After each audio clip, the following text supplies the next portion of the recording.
Jagannath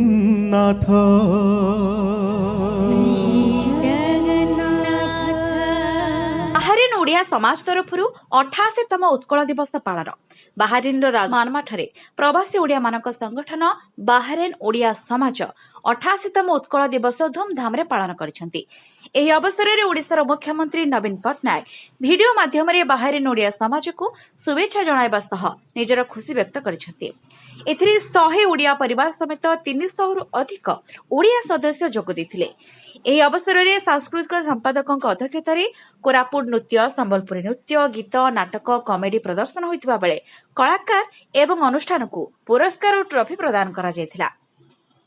Bahrain Odia समाजर अध्यक्ष विष्णु प्रसाद महांती स्वागत भाषण पर ओडिशारू आसिथिबा अतिथि तथा ओडिशार सुनामधन्य संगीत निर्देशक मनमथ मिश्र, गीतकार गीता दास एवं गीतकार तथा समाजसेवी कृष्णा मिश्र जोग देथिले।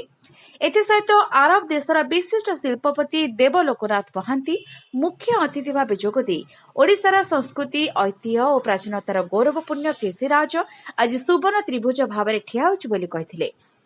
एथिसहित बाहरीन थिबा भारतीय राष्ट्रदूत सचिव बाहरीन आर्मेन लिeutenant जोग देथिले। संगठन संपादक सौम्यदर्शी मुखरू मु ओडिया मो भाषा बढ़ियार स्लोगान सहित दीप प्रज्वलन करी उत्कलीय महापुरुषों समेत अन्य देशप्रेमिक स्मृतिचारण करा।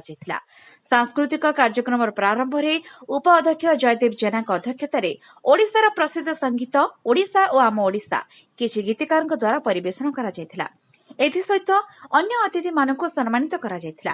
अनुष्ठान सदस्य माने कार्यक्रम को सफलतार सह तुलाइबा पई सहयोग करथिले।